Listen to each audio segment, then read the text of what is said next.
भाई इतने सारे टर्म्स हैं, इतना इनमें है कि मैं आपको बताऊं कि ये आसान हो गया, हम इसको देख देख के पढ़ रहे हैं, सिर्फ इमेजिनेशन पे जाते तो गया। तो इन अब क्या आ गया, इंस्ट्रूमेंट ऑफ रिडीमेबल कैपिटल। भाई ये क्या है instrument of redeemable capital? Sir ये इंस्ट्रूमेंट ऑफ रिडीमेबल कैपिटल की डेफिनेशन भी आपको लॉ ने नहीं दी है, मैं दे रहा हूं, आपने इसको याद नहीं करना, समझ लो बस। ये कहता है instrument of redeemable capital is the capital which the company जब इशू करती है तो क्या कर सकती है, कैन बी रीपर्चेस्ड, रिडीम कर सकती है, रीपर्चेज कर सकती है।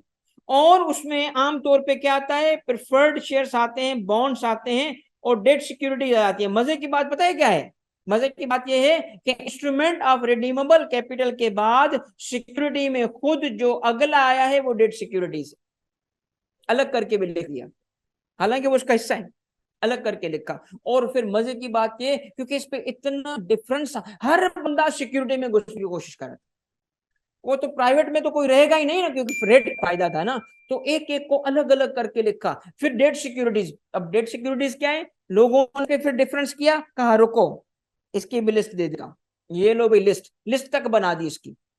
Now you are not suppose to remember this list, इतना समझ लो कि इसमें ये लिस्ट है क्या, लिस्ट में है क्या।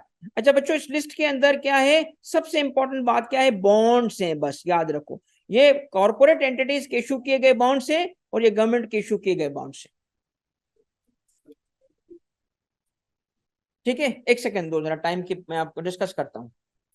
भाई डेट सिक्योरिटीज की क्या मेन फीचर क्या है, इसमें क्या मिलता है, बॉन्ड पे क्या मिलता है, इंटरेस्ट, इसमें इंटरेस्ट मिलता है। अब वेरियस नाम है उसके, टीएफसीज हैं, ठीक है, पार्टिसिपेशन टर्म सर्टिफिकेट्स हैं, टी बिल हैं, एफआईबीज, पीआईबीज, ये सारे बॉन्ड्स की एग्जांपल्स हैं, पूरे बॉन्ड्स की एग्जांपल। इस सबको क्या कहा जाता है, डेट सिक्योरिटीज कहा जाता है।